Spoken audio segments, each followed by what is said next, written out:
Bonjour, nous allons traiter la question de la journée de solidarité.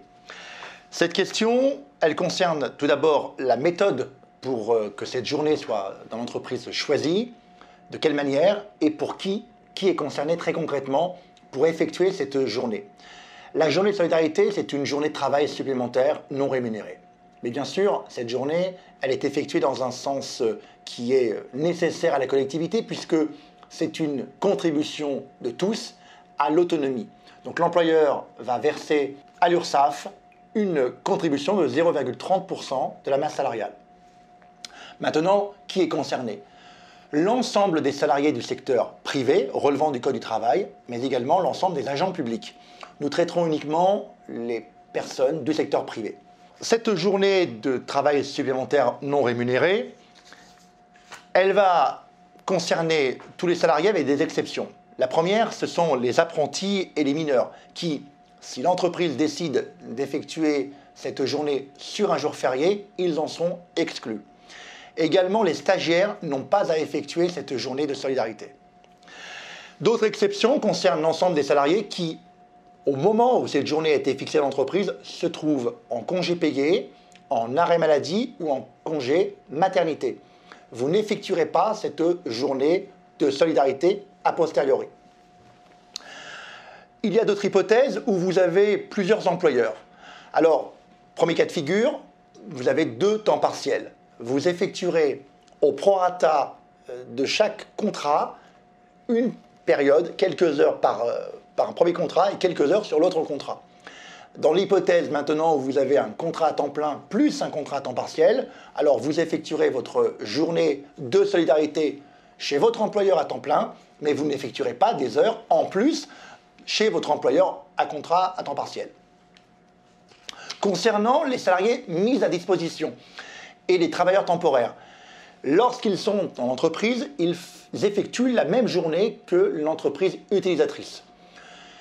Dans l'hypothèse où vous avez 2 entreprises utilisatrices, alors vous n'effectuerez pas non plus là 2 fois la journée de solidarité. Vous l'effectuerez une première fois dans la première entreprise. Autre hypothèse, lorsque vous entrez dans une entreprise, la date d'embauche. Il n'y a pas de proratisation, c'est-à-dire que si vous arrivez dans l'entreprise en cours d'année, il n'y aura pas de calcul pour diminuer le nombre d'heures de cette journée. Vous effectuerez une journée comme tout le monde.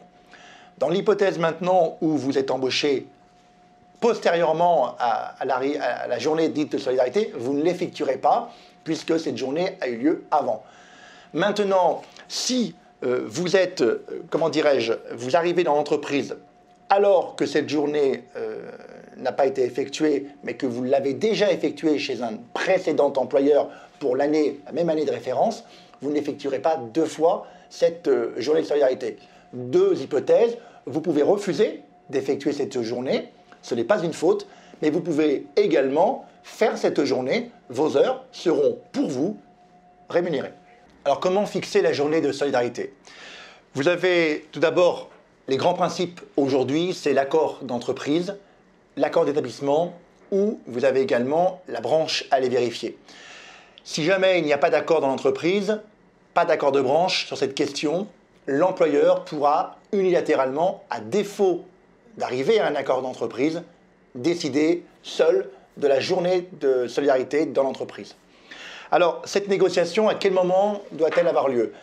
Principalement lorsque vous avez la négociation obligatoire, cette négociation sur le temps de travail et le partage de la valeur ajoutée. Mais vous pouvez également avoir une négociation autonome, spécifique à cette question de cette journée.